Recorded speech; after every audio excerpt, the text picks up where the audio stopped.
ऋतुराज आया है। ये फागुन मास, इसको ऋतुओं का राजा कहा गया है। और ऐसा मौसम है, नौजवान लड़के की बात क्या करें, इसमें बुढ़वा भी पागल हो गए हैं। गांव देहात में लोग कहावत कहते हैं, फागुन बाबा देवर ला गए। बुढ़ाऊ बौरा ने फागुनावा माँ, बुढ़ाऊ बौरा ने फागुनावा माँ।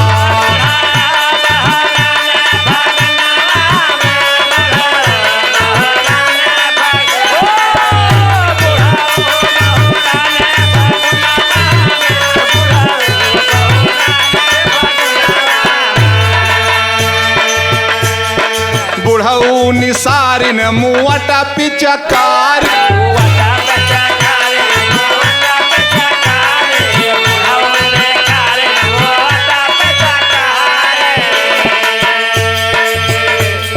भागी पतोहिया उठाई लहंगा सारी।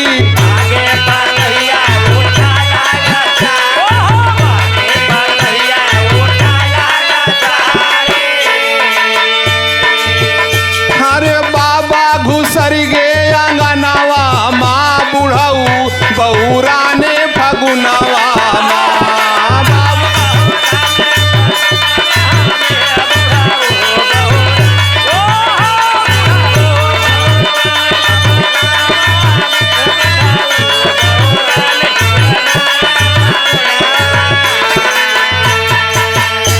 बुढ़ऊ घर के अंदर घुस गए और करते क्या है, छोटका के डारिन यो बड़का के डारिन।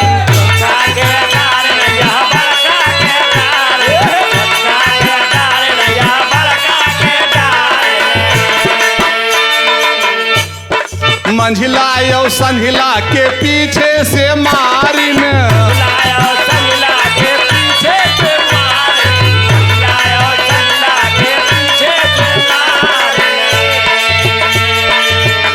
अरे मिल गई पतर की सवनावा में, बुढ़ऊ बौरा ने फगुनावा में।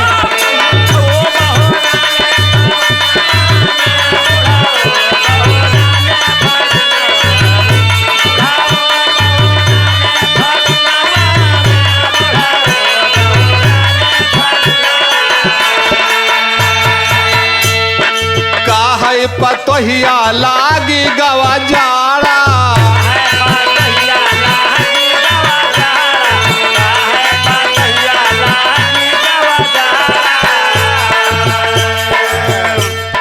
बुढ़ऊ काहे बाजे ढोल यो नगाड़ा।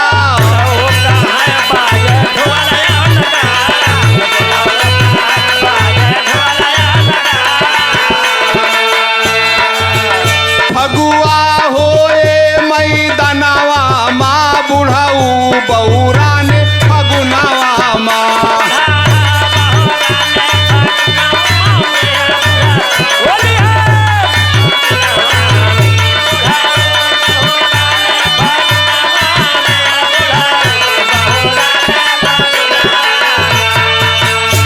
जब शाम हुई तो बाबा ने भांग पी लिया और झूमते हुए बूढ़ा के पास पहुंच गए।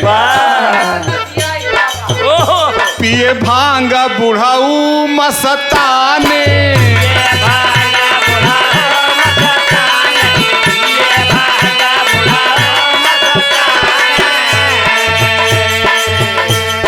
घरवा में जाए बूढ़ा